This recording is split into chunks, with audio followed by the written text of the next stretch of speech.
Thank you. So I'm going to go first, and then Neil's going to follow up.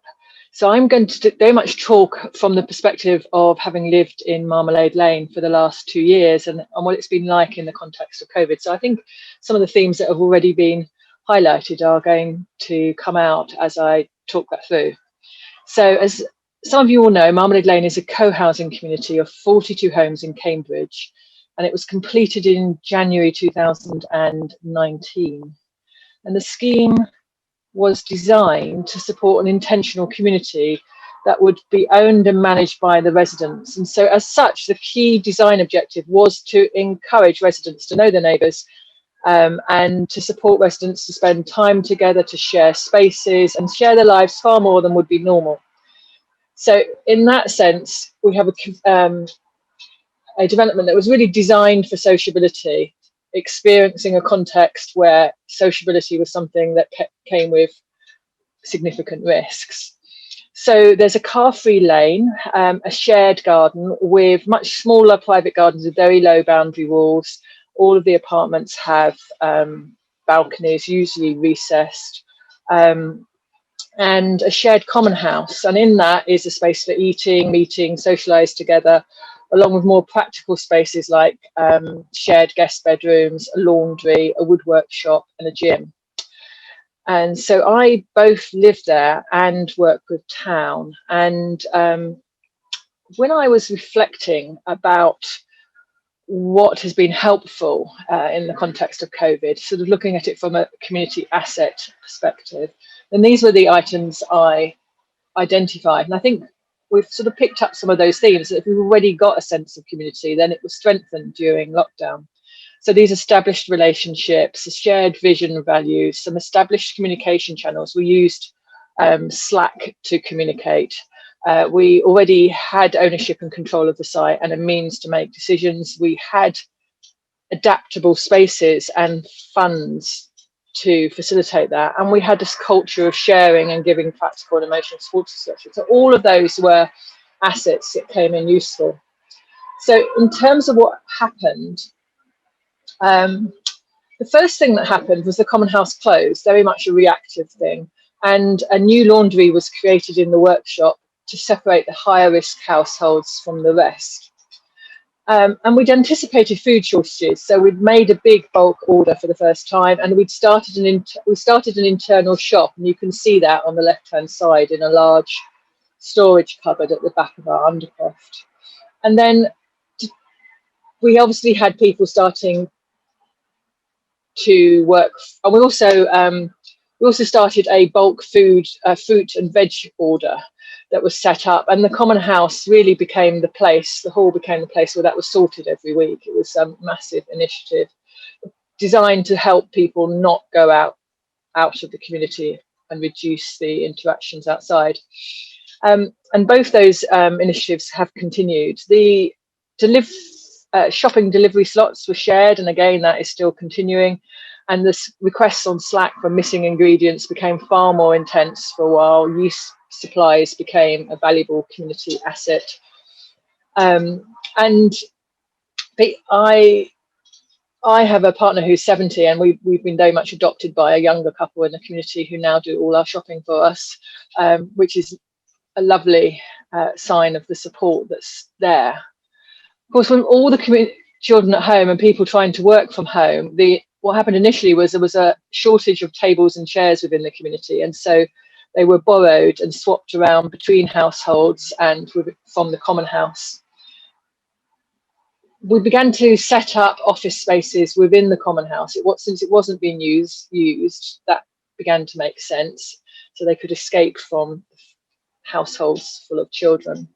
We also moved the inside outside. So the lane acquired tables and chairs, and we set up a sort of what became known as the snug under the portico near the entrance to the common house in the apartment block. We installed a pizza oven outside and had socially distanced shared meals during summer. The gym was moved outside as far as we could, and an outdoor circuit session started to take place during the summer as well. As the weather got colder, blankets and heated blankets and heaters were acquired, A large pop-up gazebo was acquired so that there was some shelter outside, and we dug a fire pit and we erected a straw bale shelter around it to try and protect everybody from the wind. And so,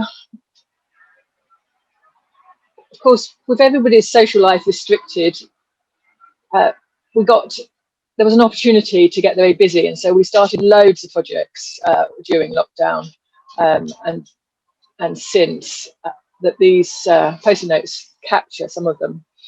And we probably wouldn't otherwise have done all of these things, but it kept us sane and busy and outside. And so these are a few pictures of some of the activities that took place.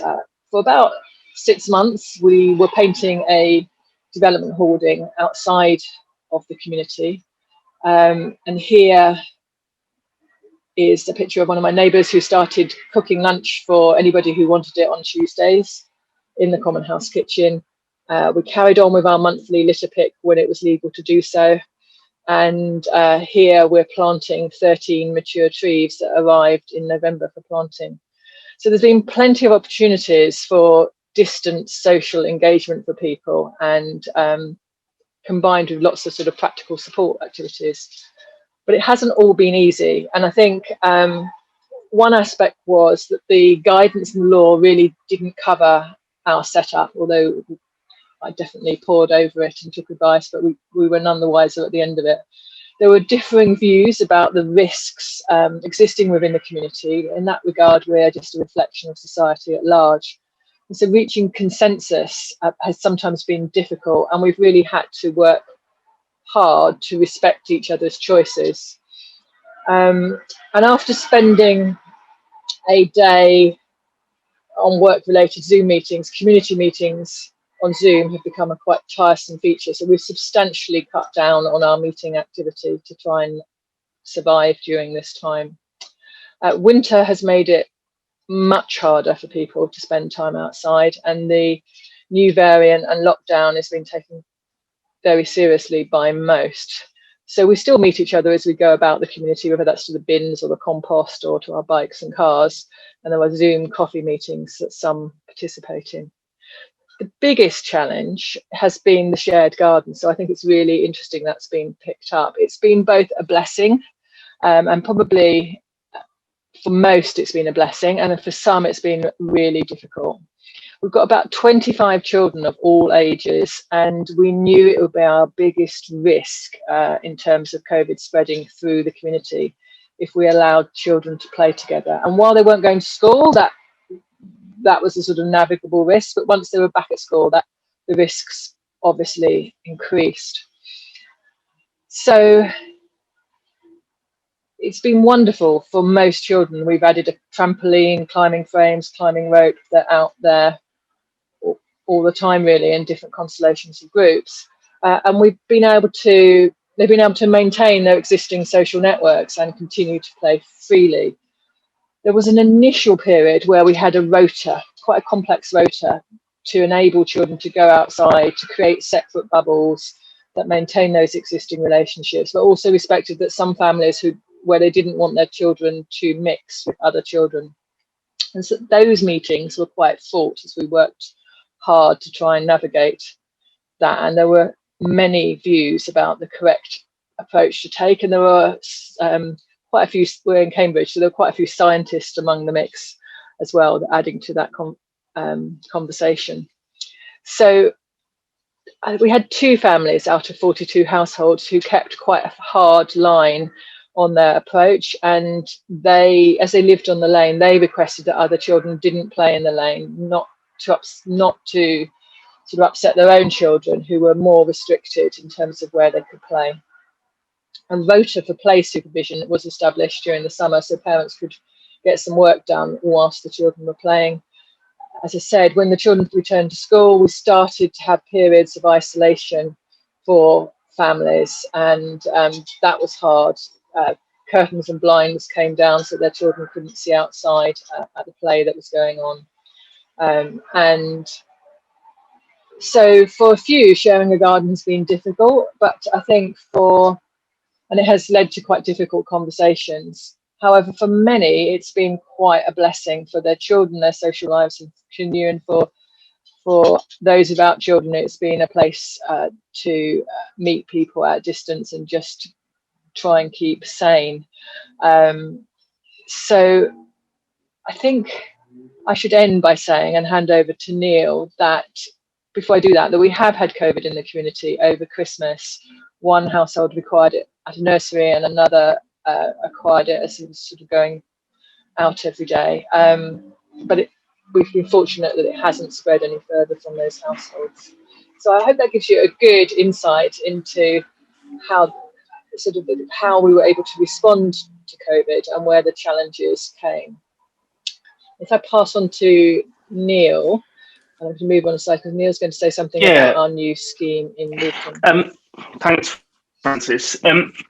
While all this was going on, we were in the process of putting a planning application together for our next sort of scheme to be built in Wolverton, which is one of the old railway towns now enveloped within Milton Keynes. This has been a real slow burner, very complicated project that's gone through various iterations. But I think that we were quite, it sort of felt like we ought to. We think about resilience a lot, to climate change, to health and things, and we thought it was right, really, to sort of pause in late summer and just look at it all and see whether really what we were doing made a lot of sense in relation to, to kind of pandemic conditions. Because at the time there was no vaccine kind of that we knew of, and we were looking at this going, gosh, this really could be this could be around for a long time, and are we doing something that's resilient in those circumstances? Francis, do you want to flip onto the next page? Yep. I'm going to try. Have I gone too far? I've developed a sticky button. Yeah, so this is the site. It's a sort of late 1970s. That's fine. Stay on that one, Francis. Okay. Late 1970s shopping centre full of asbestos. That's I know we're not supposed to demolish things, but really is the definition of an unreusable building, plonked in the middle of a Victorian street network. So you can see from this AXO, which is all I'm really going to talk to, that we, the aim is to build some small blocks surrounded by streets, not very much parking, which itself is a bit of a planning issue in Milton Keynes. But one of the things that we really tried to do here, because it's quite dense, it's only 3 to 4 stories, but and there's plenty of houses in here, it's not all flats, but it's 88 dwellings per hectare, so it's fairly tight for kind of 3 to 4 stories. And one of the ways that we sort of, there is actually a small co-housing development in this. The block in the middle that you might be able to see with some rear deck access, thank you, Francis, is an older people's co-housing block, but the rest of it is going to be for rent. And it's basically houses on the street sides and then flats over shops on the corners, so fairly sort of conventional perimeter block stuff. One of the things we tried to do to sort of soften the kind of density was learn from Marmalade Lane a bit. So there's some car-free streets in here, unlike Marmalade Lane, kind of front to front rather than front to back. And while most, in fact, I think pretty much every dwelling has got some kind of private outside space, either a decent inset balcony or a little back garden. One of the things we really wanted to try to do here was to try to use the Marmalade Lane model of creating shared gardens inside the blocks. So actually, even though these are for rent, the aim is very much through a managed community to try to encourage people to work together to decide what they want their shared space to do. So, it will be designed for nature and a bit of horticulture and children's play. And as you can see from this CGI compared with Marmalade Lane, the example of a kind of little street that we're trying to do. So no cars at all, right in the town centre, very kind of handy. But I think that, some of the lessons Francis had gave us pause. So actually, particularly when you're dealing with people who don't necessarily know each other that well, is it wise to rely on, shared kind of courtyard spaces, or would we really have been better just sort of biting the bullet and chopping those courtyards up into little private gardens for the houses where everyone could sort of segregate? Another aspect was the fact that we were within the older people's co-housing development. We were really looking at an ethos very much like Marmalade Lane, lots of sharing, lots of interaction in Marmalade Lane, everyone funneling into one lift and one staircase. But these would all be people who would be very much in the vulnerable category. And so that did actually magnify work we were thinking about anyway around circulation and making sure that it was possible for people to circulate without necessarily bumping into one another. Another aspect was that there's going to be a sort of community facility within this scheme. It's actually, as part of a kind of Section 106 contribution, it was going to be mainly addressing the lack of a space for young people to meet within Wolverton, apart from McDonald's. And we've been doing some work with a social enterprise in Wolverton to look at what that could be and how to program it. But actually, we in the short run, we basically said, well, look, young people are probably not going to be able to gather. So actually, this space might be better used as a sort of temporary kind of hub type place where people can get out of their home and and go somewhere else with their laptop or whatever. Lots of home workers in Wolverton, just for a change. And while I think we're not going to need to do that now, it still remains an option. But I think a lot of what we learned from this was that actually the things that, and this partly picked up on the research that Matthew and others had done and the Quality of Life Foundation did, looking at realizing that actually things we were kind of doing anyway because they were just good design were actually going to start to have quite a bit more concrete kind of value. So the simple act of making sure that all of the flats are dual aspect makes an enormous difference to livability. Some of the things we've done that were kind of raising eyebrows from agents, like giving some of the houses that have gardens just a kind of little terrace outside the master bedroom, which could also be a kind of home office space, suddenly started to look like it was actually going to make things a lot more livable for people who are cooped up in their houses.